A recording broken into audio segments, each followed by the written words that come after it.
Welcome to AITA Stories, where every family secret comes to light. Subscribe for more.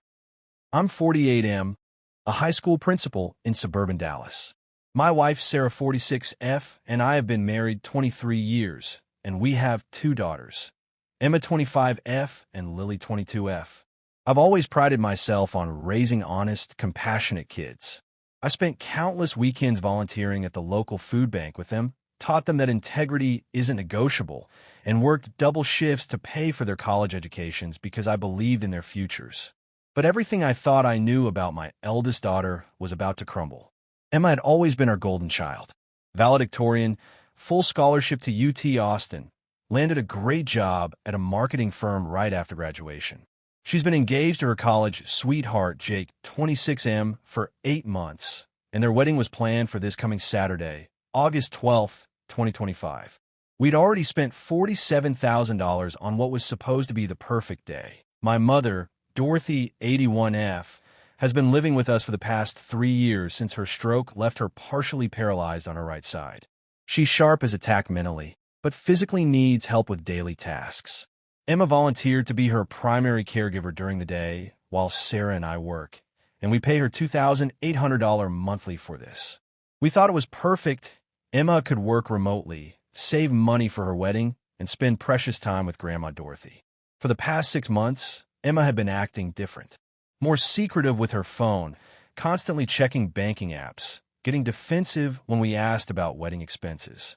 She bought a brand new BMW X5 in March, claiming she got a huge promotion and bonus. When I asked to see her pay stubs to help with tax planning, she brushed me off. "Dad, I'm 25. I can handle my own finances." The first real red flag came in June. Mom mentioned that she couldn't find her checkbook, and when we looked for it, Emma quickly volunteered. "Oh, I put it in the safe." Grandma Dorothy was getting confused and writing random checks. That seemed reasonable. We noticed Mom sometimes forgot things since the stroke. But then in July, Mom started asking about her medicine money. She kept saying someone was supposed to help her pay for her new arthritis medication that cost $340 monthly, but she couldn't remember writing the check. Emma would calm her down. "Don't worry, Grandma. I took care of it. You already paid." I assumed Emma was helping Mom manage her medication schedule. Last Tuesday, August 1st, 2025, at 9:23 a.m., everything changed. I'd taken a sick day for a terrible migraine and was lying in my dark bedroom when I heard Emma's voice drifting up from Mom's room below.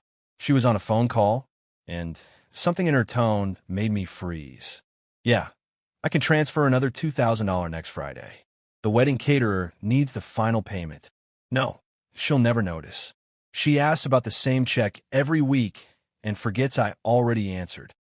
My blood turned to ice water. I crept to the top of the stairs, my heart hammering against my ribs. Jake doesn't know where the money's really coming from. He thinks I got promoted again. Look, she's got $127,000 just sitting in that account doing nothing. She's 81, Marcus. What's she gonna do, buy a sports car? The room started spinning. My legs nearly gave out. I stumbled back to my room and immediately called Mom's bank. After verifying my power of attorney status, the representative pulled up her account. In the past 18 months, there had been 47 unauthorized transfers totaling $78,400, all signed with Mom's shaky signature, all going to Emma's personal account. The arthritis medication Mom kept asking about, never purchased. Emma had been pocketing that $340 monthly too. I sat in my bedroom for 4 hours, staring at the bank statements. My daughter, the girl I taught to return found money to Lost and Found, who'd cried when she accidentally stepped on an ant as a child, had been systematically stealing from her disabled grandmother. When Emma came upstairs at 2 p.m. to check on my migraine, I looked at her with completely different eyes. "How was your day?" I asked quietly. "Good." Grandma Dorothy and I watched her stories, and I helped her with her exercises. "She's in such good spirits today." The lie rolled off her tongue so easily it made me nauseous. "That's wonderful. Did you help her with any finances today?" "Oh, just the usual stuff. You know how confused she gets with numbers since the stroke." Another lie, delivered with a loving smile. That night, I called my brother-in-law, who's a criminal attorney. After I explained the situation, his response was blunt. Mike, this is elder abuse and grand theft. We're talking felony charges. You need to decide if you're going to handle this as a family or involve law enforcement. I didn't sleep that night, or the next. Thursday morning, I took another sick day and spent it documenting everything. Screenshots of phone records showing Emma's calls to her friend Marcus, who I later discovered was helping her move the money. Photos of the unauthorized checks. Bank transfer records. By evening, I had a complete file of evidence. That night at dinner, Emma was excitedly talking about last-minute wedding preparations. I can't believe it's finally happening. 3 more days. Dad, you're still walking me down the aisle, right? She squeezed my hand across the table. I looked at my wife, Sarah, who was beaming at our daughter. I looked at Mom, who was carefully eating her soup with her one good hand, completely unaware that the granddaughter she trusted had been robbing her blind. Of course, sweetheart, I said. I wouldn't miss it. But I was already planning. Friday afternoon, I called the wedding venue, caterer, florist, band, and photographer. I canceled everything. When they protested about losing deposits, I explained simply, there's been a family emergency. The wedding cannot proceed. Next, I called Emma's fiancé, Jake. I need you to come over tonight. Alone. Don't tell Emma. When Jake arrived at 7 p.m., I showed him everything.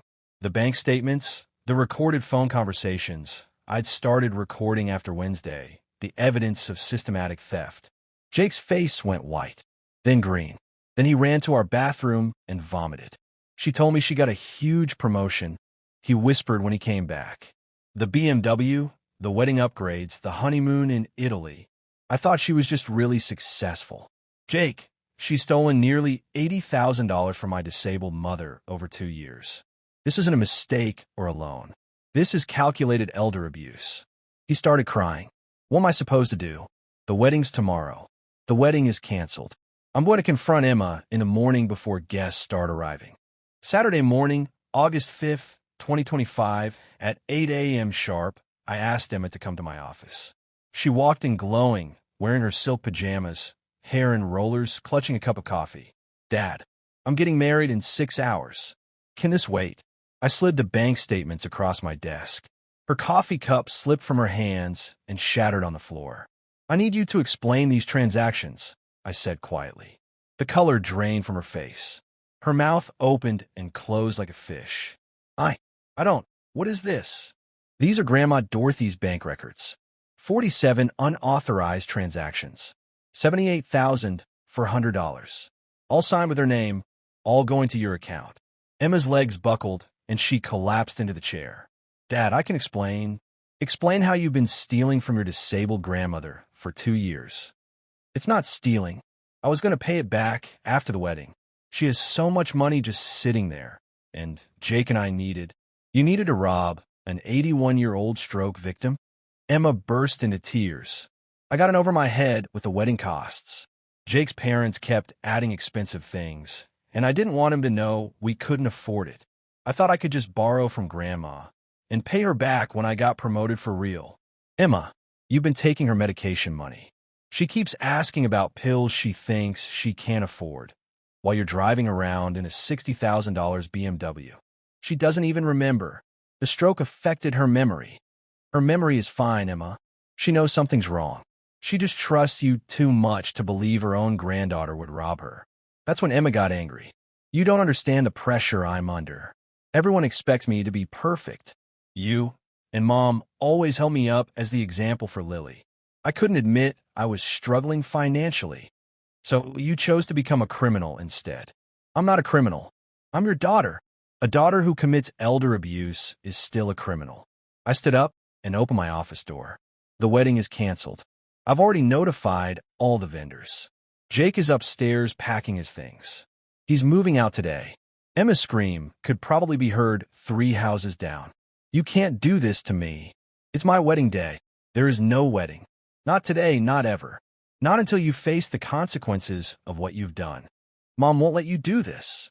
She ran upstairs screaming for Sarah. But I'd already shown Sarah the evidence the night before, after Jake left. My wife had cried for 2 hours, then got angry, then finally reached the same conclusion I had. Our daughter had become someone we didn't recognize, and enabling her would only make it worse. The next 4 hours were chaos. Emma alternated between sobbing apologies and rage-filled threats. Jay came downstairs with his suitcase, returned the engagement ring, and left without saying goodbye. Wedding guests started calling when they arrived at the venue to find it locked and empty. Sarah's sister called screaming at me. "How could you humiliate Emma like this? On her wedding day?" My brother called me an hour later. "Mike, people are saying you canceled Emma's wedding over money. What the hell happened?" By noon, I had to explain the situation to 23 different family members and friends. Some were horrified at Emma's theft. Others thought I'd gone too far and should have handled it privately. Emma locked herself in her room and refused to come out. Through the door, she kept shouting, "I'll pay it all back. I promise. Just let me have my wedding." But the money was only part of it. The betrayal of trust, the manipulation of a vulnerable elderly woman, the lies to her fiancé's face. These weren't mistakes. They were calculated decisions made over 2 years. Sunday, Emma came out of her room and begged me to reconsider pressing charges. "Dad, if you call the police, I'll lose my job. I'll never get another job in marketing. You'll destroy my entire future over money I was going to pay back anyway." "Emma, you destroyed your own future the first time you forged Grandma Dorothy's signature. Please, Dad, I'll go to therapy. I'll move out. I'll pay back every penny with interest. Just don't send me to prison." That's where we are now. Emma has she ran upstairs screaming for Sarah, and Jake has started dating someone else already. But I'd already shown Sarah the evidence the wedding vendors kept most of our deposits. My wife had cried for 2 hours, then got Emma's replacement at work. Then finally she did lose her job after I reported the theft. Our daughter had become someone is a lovely woman named Patricia, enabling her who actually cares about Mom's well-being. The next 4 hours Mom were keeps chaos. Asking where Emma alternated between. We told her Emma got a job opportunity in another city. Jay came downstairs with a suitcase, saying she misses returned the engagement ring. My family left without saying goodbye. Sarah's parents think wedding guests started calling when they arrived at the venue to find it wasn't even ours. Empty. My parents think Sarah's sister called screaming. My sister hasn't spoken to me. How could you humiliate Emma like wedding debacle? On her wedding day, I should have given Emma. My brother called me an hour later. Back quietly. Mike, people are saying started the repayment process. Emma's wedding over money. $1,200 monthly for the next 6 years. I had to explain the situation. She's also started telling different people her version of the story. That I called off for a wedding over a family loan. Others thought I'd gone too far, and that I'm financially controlling and vindictive. Emma locked herself in her room. Some of her mutual friends refused to stop talking to us. Through the door, others have been incredibly supportive. "I'll pay it all back." Emma's former best friend, Madison, reached out to tell us that Emma had been but the money was only part of it. How easy the betrayal of manage Grandma's finances, the manipulation of a vulnerable elderly woman. Lily, our younger fiancé's face, came home from college and said half her sorority thinks they were calculated decisions who destroyed my daughter's wedding over money, while the other half thinks Emma came out of her room and begged me awake at night wondering if I handled this correctly. "Dad, if you call the police, should I have given her a chance to pay it back? I'll never get another job in marketing. Should I have waited? You'll destroy my entire future over money." Emma was my little girl who used to fall asleep on my lap. You destroyed your own future. Now she's someone I don't recognize. Dorothy's signature. And our relationship may never I'll go to therapy. But then I look at Mom. I'll pay struggling back to remember every penny where check book is. Just don't send me to asking prison. About medicine she thinks she can't afford. And I remember, Emma didn't just steal money. She stole dignity and security from a vulnerable person who trusted her completely. AITA for destroying my daughter's wedding day after discovering she'd been stealing from her disabled grandmother? Update. Thank you all for the overwhelming responses. I've read every comment and appreciate both the support and the criticism. Some people have asked for clarification. Yes, I did have legal power of attorney over Mom's finances, which is how I was able to access her bank records. The wedding cancellation was last minute, but I felt that allowing it to proceed while knowing about the theft would have made me complicit. Emma has not been criminally charged yet. I'm still deciding whether to press charges or accept the civil repayment plan. Jake has been in touch to thank me for showing him who Emma really was before they got married. For those saying I should have handled this privately, elder abuse thrives in privacy. Emma counted on family loyalty to protect her crimes. Sometimes love means refusing to enable destructive behavior, even when it's painful for everyone involved. P.S. Several people have asked about Mom's reaction when she inevitably learns the truth. We're working with her doctor and a family counselor to determine the best way to explain the situation without causing additional trauma.